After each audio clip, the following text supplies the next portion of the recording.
जगदीप धनखड़ का अचानक इस्तीफा। क्या है पद छोड़ने के पीछे की 3 बड़ी अटकलें। 21 जुलाई को संसद के मॉनसून सत्र का पहला दिन शांतिपूर्ण ढंग से समाप्त हुआ, लेकिन रात होते होते एक खबर ने पूरे देश को चौंका दिया। उपराष्ट्रपति जगदीप धनखड़ ने अपने पद से इस्तीफा दे दिया है। ये खबर सियासी गलियारों से लेकर आम जनता के बीच तेजी से फैली, क्योंकि उनका ये फैसला पूरी तरह अप्रत्याशित था। हर कोई हैरान था कि आखिर इतनी अचानक ये घोषणा क्यों हुई।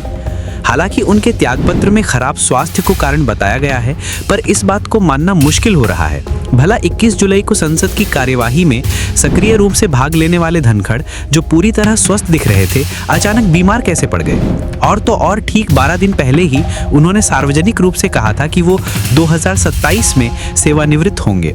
तो फिर ऐसा क्या बदल गया कि उन्हें तुरंत प्रभाव से इस्तीफा देना पड़ा। जाहिर है इस अचानक इस्तीफे ने अटकलों के बाजार को गर्म कर दिया है। राजनीतिक पंडित अपने अपने विश्लेषण पेश कर रहे हैं और इन्हीं चर्चाओं के बीच 3 प्रमुख थ्योरीज उभर कर सामने आई हैं, जो धनखड़ के इस चौंकाने वाले फैसले के पीछे की संभावित वजह बताई जा रही है। क्या बिहार चुनाव के लिए रास्ता बना रही है बीजेपी?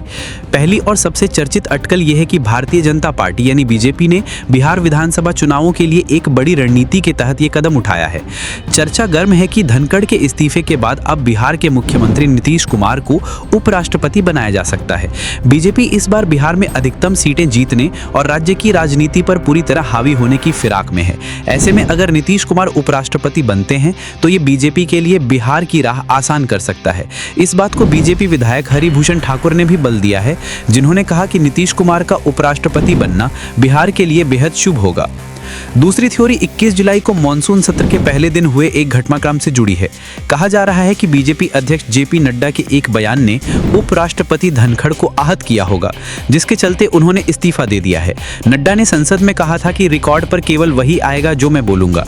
हालांकि नड्डा ने बाद में स्पष्ट किया कि उनका बयान विपक्षी सांसदों के लिए था, न कि उपराष्ट्रपति के लिए। ये विवाद तब शुरू हुआ जब धनखड़ ने विपक्षी सांसदों के उस नोटिस को स्वीकार कर लिया था, जिसमें जस्टिस यशवंत वर्मा को हटाने की मांग की गई थी।